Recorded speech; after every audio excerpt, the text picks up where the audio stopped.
குமுதம்.com நேயர்களுக்கு வணக்கம். இன்றைக்கு நாம் சந்திக்க போகிற பிரமுகர் அகில இந்திய காங்கிரஸ் கமிட்டியின் உறுப்பினரும் தமிழக காங்கிரஸின் முக்கிய பிரமுகருமான திரு கார்த்திக் சிதம்பரம் அவர்கள். வணக்கம் சார். சார், நீங்களும் கனிமொழி அவர்களும் இணைந்து கருத்தமைப்பை ஆரம்பித்தீர்கள். இப்போது கருத்தமைப்பு என்னதான் செய்து கொண்டிருக்கிறது? எந்த ஒரு கருத்தை வேண்டுமானாலும் சுதந்திரமாக சொல்ல வேண்டும் என்பதற்காக அமைக்கப்பட்ட மேடை தான் கருத்து என்ற அந்த அமைப்புக்கு எந்த ஒரு கருத்தும் கிடையாது. அந்த அமைப்புக்குன்னு என்ற ஒரு கொள்கையும் கிடையாது. அந்த அமைப்புக்கு இருக்கும் ஒரே கொள்கை கருத்து சுதந்திரம். அந்த கருத்து சுதந்திரம் எல்லோருக்கும் இருக்க வேண்டும். எந்த ஒரு நிகழ்வாக இருந்தாலும், எந்த ஒரு சம்பவமாக இருந்தாலும், எந்த ஒரு டாப்பிக்காக இருந்தாலும் அதை பற்றி ஒருவர் சுதந்திரமாக கருத்து கூறுவதற்காக அமைக்கப்பட்ட அமைப்பு தான் கருத்து.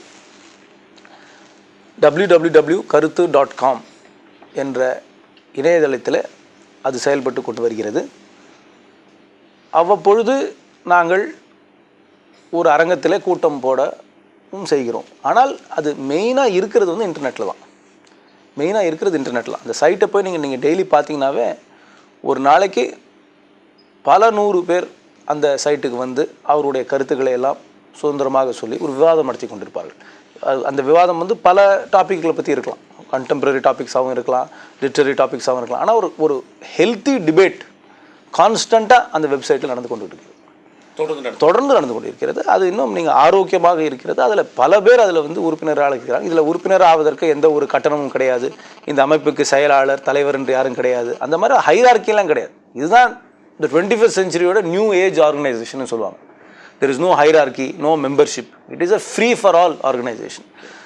அந்த இணையதளத்தின் மூலமாக பல கருத்துக்கள், பல ஆரோக்கியமான விவாதங்கள் இன்றைக்கும் இப்பொழுதும் இந்த நொடியும் நடந்து கொண்டிருக்கிறது. உங்கள் கருத்து அமைப்பில் காங்கிரஸுக்கு எதிரான அல்லது திமுகவுக்கு எதிரான கருத்துக்கள் சொல்லப்பட்டால் அது நிச்சயமாக நீங்கள் அந்த இணையதளத்தில் போய் பார்த்தீங்கன்னாவே விமர்சனங்கள் எல்லாரை பற்றியும் இருக்கிறது.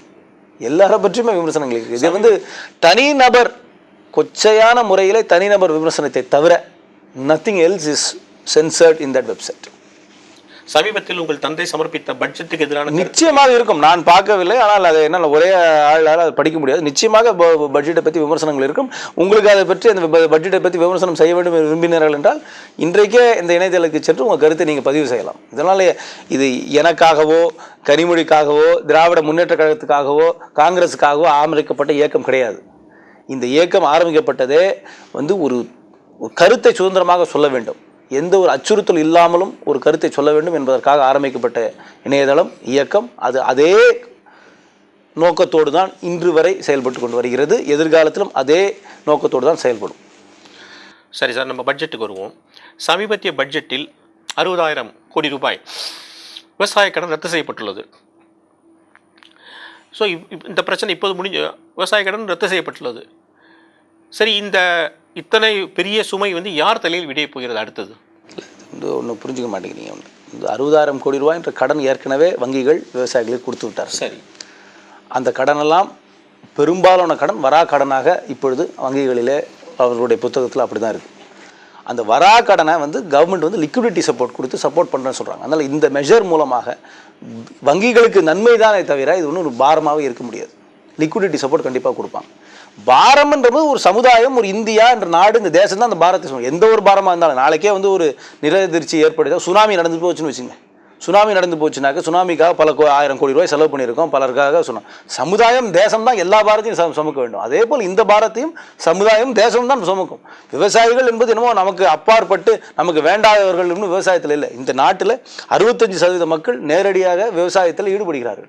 அவர்களுக்குன்னு ஒரு கஷ்டம் வரும்போது அந்த சுமையை தூக்க வேண்டிய கடமை இந்த நாட்டுக்கு தான் சேர்ந்தது. அதனால் இந்த நாட்டின் அரசாங்கம், இந்த நாட்டின் சமுதாயமும் அந்த பாரத்தை தூக்கும். ஆனால் எந்த வகையிலே தூக்கும்? தனிப்பட்ட நபர்கிட்ட இருந்து புதுசாக வரி போட்டு இந்த பாரத்தை சுமக்க வேண்டும் என்று யாரும் சொல்லவில்லை.